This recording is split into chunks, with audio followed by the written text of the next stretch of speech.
La Corte en Aquino contra Isacio Cargo, que es el primer precedente que declara la inconstitucionalidad del artículo 39, la 24.557, todos los votos concurrentes tienen un considerando idéntico que dice que la declaración de inconstitucionalidad del 39 y el acceso a la vía de la reparación integral no obsta o no impide que el empleador quede cubierto en los límites de la cobertura, en los límites del contrato de afiliación por la RT con la cual hubiera celebrado el contrato. Eso que está dicho así, que es un obiter dicta que no tiene mucho que ver con el fallo, la Corte después lo ratificó justamente en dos fallos de mi sala, que nosotros ortodoxamente dijimos, no se le puede extender la cobertura a quien no fue demandado, a quien no formó parte de la litis originariamente. Y la Corte, hay dos casos, en el caso Pura y en el caso Krull, originario de la Sala Quinta, donde dice, no, la ART también debe ser obligada a cubrir las prestaciones del sistema. Por ejemplo, condeno al empleador por 500.000 pesos por reparación integral y las prestaciones del sistema son 80.000. Entonces hay una condena hasta ese límite.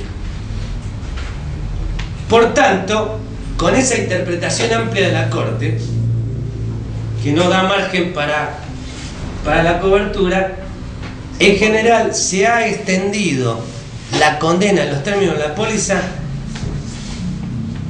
cuando el demandado lo cita como tercero. Lo puede demandar también el actor.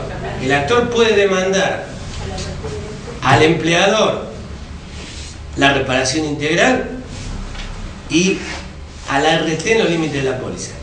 Porque quiere tener dos deudores. Dice, bueno, este empleador se va a la quiebra, yo por lo menos traigo a la RT en los límites de la póliza porque no me siento seguro de probar un incumplimiento imputable a la RT que habilite una condena integral por el derecho civil. No cualquier incumplimiento va a ser... Hay casos que no está probado. Yo qué sé. Hay una casuística, bueno, lo evaluará el abogado. Es perfectamente posible. Entonces, yo voy a obtener una condena integral contra el empleador y una condena al RT en los términos de la póliza. Pero la RT puede venir al proceso vía citación de tercero. Hay una discusión, ya no tanto, ya la última reforma del Código Procesal Civil y Comercial, el artículo 96, habilita, a mi entender, casi sin discusiones, que el tercero citado por el demandado puede ser condenado, en tanto concurrió a la litis, contestó la citación, ofreció pruebas, de alguna manera se convirtió en parte. Pero hay quienes no lo admiten. Con esta jurisprudencia de la Corte, Aquino, Cura y Krull, para mí no hay ninguna duda. Se le extiende la responsabilidad en los términos de la póliza, aun cuando haya aparecido en la litis vía citación de tercero por parte del empleador. ¿Era eso más o menos lo que...? Sí, acá no había aparecido en la litis. La demandada lo citó como tercero. Sí. Se le corrió traslado al actor del pedido de citación de tercero, sí. El actor no manifestó nada y el juez se opuso a citarlo. No, está bien, el juez es soberano. Se opuso a citarlo. Y era la reparación íntegra la que se reclamaba. Y no las prestaciones de ¿Y apeló el empleador? Y apeló. Y apeló. Claro. Y apeló. Bueno, pero esa es la cuestión de la citación, no de la condena. La cuestión procesal. Era solo de la citación, sí. Si había que citarlo o no. Queríamos que nos resuelva el caso. Ya lo resolvimos. Voy a pasar por tesorería. Ese es otro precio. El 115 dice que el trabajo no se presume gratuito.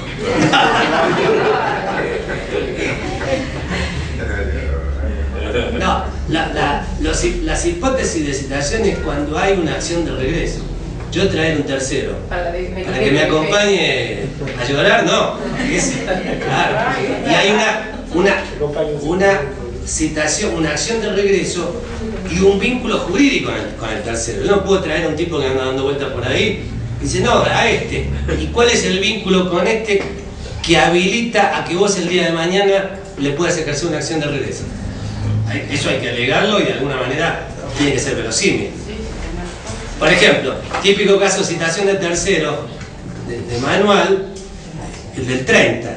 Yo demando al empresario principal y el empresario principal dice, venga acá el empleador, que es el que lo tiene registrado, el que le pagaba. Es un típico caso de citación de tercero, porque generalmente en estos casos de contratación tienen un contrato escrito entre las partes donde el empresario le impone al contratista la liberación de responsabilidad por las obligaciones laborales. Si yo soy condenado en un proceso, en un juicio comercial, me va a tener que reintegrar todo lo que yo pagué por esta condena. Bueno, esto más o menos. Bueno, ahora vamos a tocar el tema este de las... por daño y perjuicio, exclusivamente, no te pide por reparar. No, era la íntegra, no era por las prestaciones del No era las prestaciones del sistema. Y yo la íntegra. Por eso dijimos, al no haber acreditado la demandada que había contratado ese tipo de seguro que lo proteja contra... Chao. No, está bien. Chao, yo no era para que lo lleve, era para que esté tranquilo. Un juez tiene que estar tranquilo cuando resuelve. No podría dormir ahora. Mejor si lo dice usted. Mejor si lo dice usted. Esos son honorarios de psicólogos. Bueno, ahora vamos a tocar en lo que nos queda del día académico. Vamos a hablar de los supuestos de responsabilidad de socios y administradores. Bueno, este tampoco es una cuestión nueva. Nada nuevo bajo el sol. Es como dice el refrán, es guardar el vino en viejos odres, ¿no? Es el vino nuevo, pero los odres son los mismos. Los problemas más o menos se parecen. Nuevamente me remonto a la década del 70, años 73 y 74. Corte Suprema. Los famosos casos Swift y Mayor Goodyear, para los que yo no había nacido tampoco, pero tengo buena memoria, leo. Son dos célebres precedentes de la Corte, uno en materia tributaria y otro en materia de extensión de quiebra, donde la Corte, en forma brillante para mí, yo creo que son los grandes fallos de la Corte, aplicó el principio de primacía de la realidad. El caso Swift era el caso de una filial de la casa matriz de la Swift inglesa que se había declarado en quiebra. Entonces la matriz venía a verificar créditos en virtud de vinculaciones comerciales entre ambos. Claro, de esa manera lograba tener preferencia al cobro y desplazar a otros acreedores verdaderos. Entonces la Corte ni más ni menos le dijo que, en base al principio de primacía de la realidad, no puede haber contrato cuando hay dos sujetos que son la misma cosa, que es la matriz y la filial. Dicho en resumidas cuentas, el derecho al trabajo también toma esas ideas. En Mayor Goodyear lo hace en materia tributaria. Y en materia laboral hay dos importantes fallos de esa misma época. Uno, Aybar Rubén y otro con Pizzería Viturro SRL, ya forma parte de la arqueología del derecho al trabajo, que era un caso donde se condenan a los socios de una pizzería porque se demuestra que los socios eran los que manejaban el verdadero establecimiento. La SRL era una mera pantalla y los verdaderos empleadores eran ellos. Y después hay otro caso contra Rodríguez contra Lago del Bosque, también del año 73, 74, no me acuerdo muy bien, donde era un sujeto que tenía el 99,99% de las acciones. Y dice, la Cámara dice que no. La SA es una mera pantalla. El verdadero empleador es este individuo que utiliza esta forma societaria para evadir su responsabilidad personal. Eso luego lo tomó el artículo 14 y llegó hasta ahora. Lo que ocurre es que en plena década del 90 empezaron a llegar a la Cámara, a primera instancia de la Cámara, una serie de casos de sociedades comerciales chiquitas. Generalmente uno en la Argentina constituye una sociedad anónima, no sé, creo que con 12.000 pesos todavía. Alquila un local, una línea telefónica y ya tiene una sociedad anónima, que generalmente es del padre, la madre y el hijo, o bueno, u otros amigos. Es un negocio familiar, es un negocio personal. Cuando las sociedades anónimas, cuando toda la tesis de la limitación de la responsabilidad patrimonial al capital de la sociedad, excluyendo la posibilidad de ejecutar a los socios, fue pensada para emprendimientos de una cierta envergadura y para un capital acorde. Si nosotros partimos de la base que en nuestro ordenamiento jurídico patrimonial el patrimonio es la prenda común de los acreedores, es decir, yo en principio, salvo las excepciones como el bien de familia o algunas otras, yo respondo con todos mis bienes por mis deudas, esta es la panacea. Constituir sociedades con limitación de responsabilidad infracapitalizadas y en definitiva insolventes. Cuando se intentan hacer efectivo el objeto no hay nada, no existe, o existe la forma. Incluso es muy habitual desactivar sociedades anónimas sin acudir al mecanismo de la ley de sociedades de disolución y liquidación. La dejo morir ahí y constituyo una nueva. Voy a un contador y en 48 horas tengo una sociedad nueva con los mismos integrantes en el mismo lugar y haciendo lo mismo. Entonces, los tribunales se encontraron con este problema, que no se podían hacer efectivos los créditos respecto de las sociedades anónimas o las sociedades de responsabilidad limitada. Entonces, la primera norma a la que se acudió es el artículo 54, párrafo tercero de la Ley de Sociedades, que dice que la actuación de la sociedad que encubra la consecución de fines extrasocietarios constituye un mero recurso para violar la ley, el orden público o la buena fe, o para frustrar derechos de terceros, se imputará directamente a los socios o a los controlantes que la hicieron posible, quienes responderán solidaria e ilimitadamente por los perjuicios causados. ¿Cuáles eran los supuestos que activaban y que activan este supuesto de responsabilidad solidaria? Las relaciones laborales no registradas, total o parcialmente. Porque es una forma de defraudar, es una forma de vulnerar el orden público, de perjudicar no solo a los trabajadores, sino a los organismos de seguridad social, que no reciben los aportes y contribuciones correspondientes, con lo cual, por esta vía se generaba la responsabilidad de los socios o controlantes que le hicieran posible. Naturalmente, esto no es aplicable a una sociedad anónima, una sociedad por acciones enorme, donde el accionista es un tipo que lo único que va es a la bolsa a comprar una acción y no sabe ni lo que está pasando. Yo qué sé, una transnacional que tiene un trabajador en negro en Jujuy, y qué sabe el tipo que compró 50 acciones, que la hicieran posible.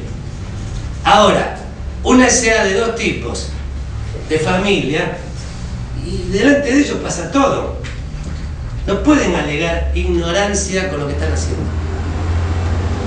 ¿Está claro? Era para dar respuesta a esas situaciones. Lamentablemente, lo hablábamos, que aquí la mayoría de los empleadores son de estas características, pero en Capital también, y en Provincia de Buenos Aires ni hablar. Es el taller, es el comercio. Yo doy clases en La Plata, a mí me contaban a veces que el mismo negocio cambia de titularidad 10 veces, con una SRL, una SA, otra SRL, son siempre los mismos. Se cambian la camiseta, pero hay la obra teatral de Pirandello, 5 personajes en busca de un autor, ¿no? Son distintos personajes, pero la obra de teatro es la misma.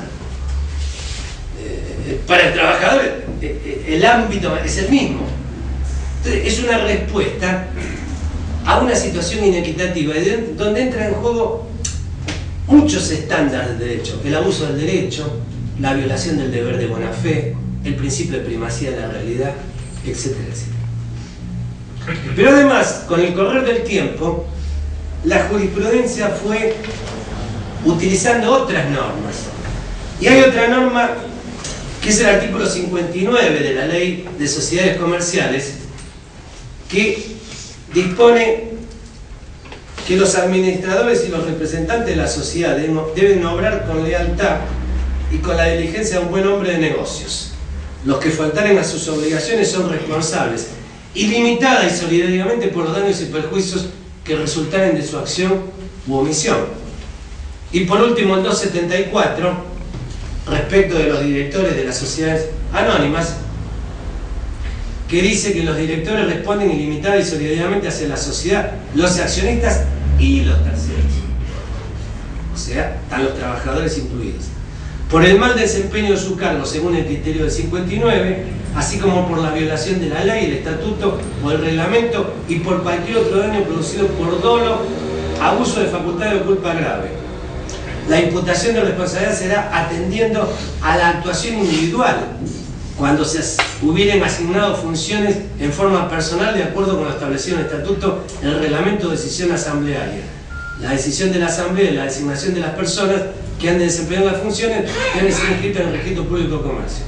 Y este último párrafo, que me parece interesante: queda exento de responsabilidad el director que participó en la deliberación o resolución o que la conoció, si deja constancia escrita de su protesta y diera noticia al síndico, antes que su responsabilidad se denuncie al directorio, al síndico, a la asamblea, a la autoridad competente o se ejerza la acción judicial.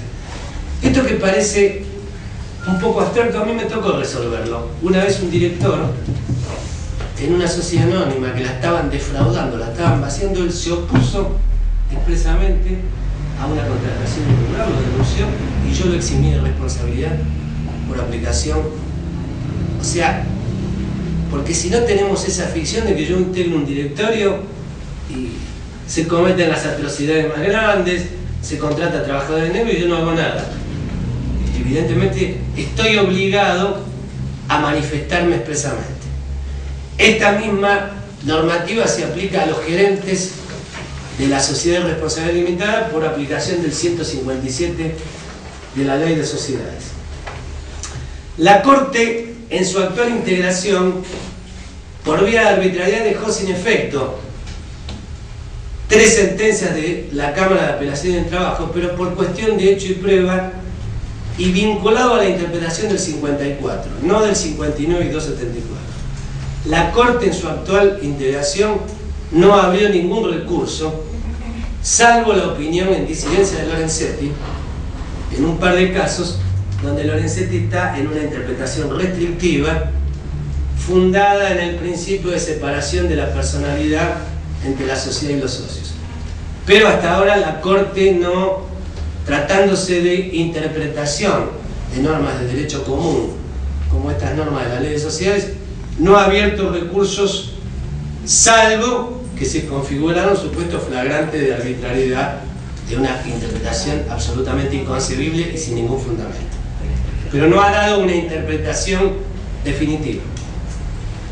Hay algunos casos interesantes que me parece que se los voy a dejar yo aquí para que los son tomados de revistas. Hay un caso muy interesante del 22 de septiembre del 2008 de una sala de la Cámara donde condena a los socios por infracapitalización. Interesante. Yo puedo constituir una sociedad anónima cumpliendo los requisitos formales y acreditando un capital inicial de 12, no sé si siguen siendo 12.000 pesos. Es muy bajo. Ahora bien, hay una serie de normas técnicas elaboradas por la Inspección General de Justicia, esas que nadie lee, ni los jueces tampoco, que imponen el principio de adecuación del capital a la envergadura del emprendimiento. Si yo me presento como contratista de obra pública para hacer una explotación minera en esta provincia, creo que con 12.000 pesos no va a alcanzar. Estoy exagerando un poquito. Cualquier emprendimiento requiere un capital mayor. Y esas normas imponen la obligación de mantener una razonable proporción entre el capital societario y la envergadura del emprendimiento que esa sociedad lleva a cabo. De ahí que en este caso un supuesto de insolvencia total, ni de vaciamiento fraudulento, de insolvencia, la dejaron morir la sociedad. La Cámara, con buen criterio, con 2 votos concurrentes, condena a los socios por el incumplimiento deliberado de la obligación de mantener actualizado el capital. En tanto eso redunda en perjuicio de terceros. Hay otro caso también muy interesante de condena. La ley de sociedades, sé que no lo he leído en profundidad, pero creo que el anteproyecto de Código Civil y Comercial contempla la sociedad de un solo socio, que es un tema que los comercialistas y los civilistas discuten mucho. Hoy no está contemplado. La ley de sociedades comerciales requiere por lo menos 2, como el tango, por lo menos 2. Si queda reducido a 1, la ley le impone al que queda la obligación de incorporar uno nuevo en un plazo de 3 meses. Mientras eso no se produce, el que queda es solidariamente responsable por todas las obligaciones. Si pasa, como suele pasar, supongamos una sociedad de familia, se muere uno, dice, no, sigo yo solo. No cumple la obligación que marca la ley de sociedades. Bueno, en este caso, la Cámara condena a ese socio que dejó pasar el tiempo y quedó como único socio en violación de las obligaciones de la ley de sociedades. Hay otro caso interesante también de vaciamiento del establecimiento.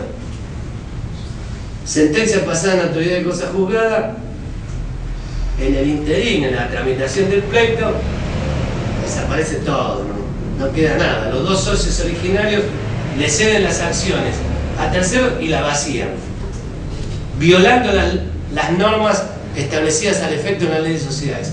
Se condena a los socios por esa maniobra que deja sin la posibilidad de hacer efectivos los créditos por parte de los trabajadores.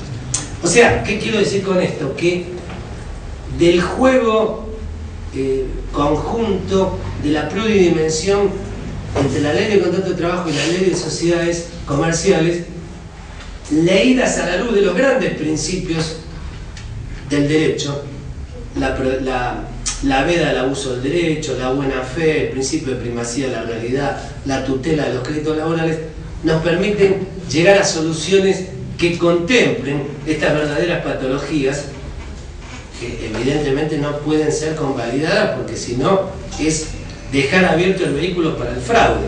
Tienen que ser situaciones realmente graves, realmente ostensibles y no cualquier descuido. Tampoco se puede condenar solidariamente por un incumplimiento contractual. Si le dejó de pagar el salario, ese no es una grave vulneración de la ley que justifique la condena solidaria a los socios solamente. Es un incumplimiento contractual. Estamos hablando de registración, digamos, trabajo en negro, total o parcial. Un caso que me tocó resolver a mí cuando era juez de primera instancia, retención de aportes. 132 bis de la LCT. Un caso muy interesante. Una relación de trabajo correctamente registrada. En ingreso, en salario, todo perfecto. El pequeño problema, que se comían los aportes. Lo despiden sin causa. Le pagan las indemnizaciones. Y la única condena que hay es el 132 bis. Yo extiendo la responsabilidad a los directores. Es incluso un delito, hay una defraudación. Hay penal tributaria, no por los montos, pero cuanto menos hay una defraudación, retención indebida de dineros que estaban destinados a la seguridad social. Era lo único poca cosa. Lamentablemente a veces se retienen esos aportes para cubrir desfasajes patrimoniales del propio movimiento societario, diciendo, no, pero ya lo vamos a integrar, no lo integran nunca. Entonces se configura el fraude, y era un caso, pero de manual de responsabilidad de los directores, gravísima. Relación totalmente registrada. Así que bueno, Doctor, no siendo para la más... inoponibilidad de la persona jurídica, Sí. para el corrimiento de velo societario posterior a la sentencia, juicio pleno, También. juicio pleno. Y yo creo que sí. Para mí el derecho de defensa en juicio es... Y si lo plantean es en la sagrado. misma demanda, nosotros tuvimos un casito así interesante, lo planteaban en la misma demanda, directamente contra la sociedad y contra los No, está bien, ahí sí. por corrimiento de velo. Sí, Y sí. dice, era un simple incumplimiento a las obligaciones del contrato de trabajo, pero había una infracapitalización total.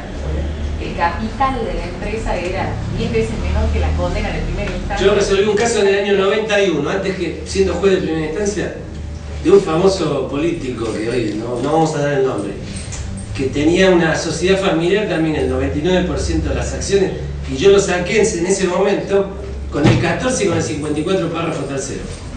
Las frutas no estaban maduras todavía de la cámara, lo dieron vuelta. El 54 párrafo tercero se incorpora a la ley de sociedades comerciales en el año 84. La ley de sociedades comerciales es del año 72 y esa reforma fue discutida mucho por los comercialistas. Hubo un famoso congreso, creo que fue en Bariloche, sobre este tema y recién en el 84 se incorporaron. Incluso hay algunos comercialistas que ven con malos ojos esto que los jueces laborales hayamos creado toda esta doctrina, ¿no? Cuando en general nos consideran a los laboralistas como sujetos de segunda categoría.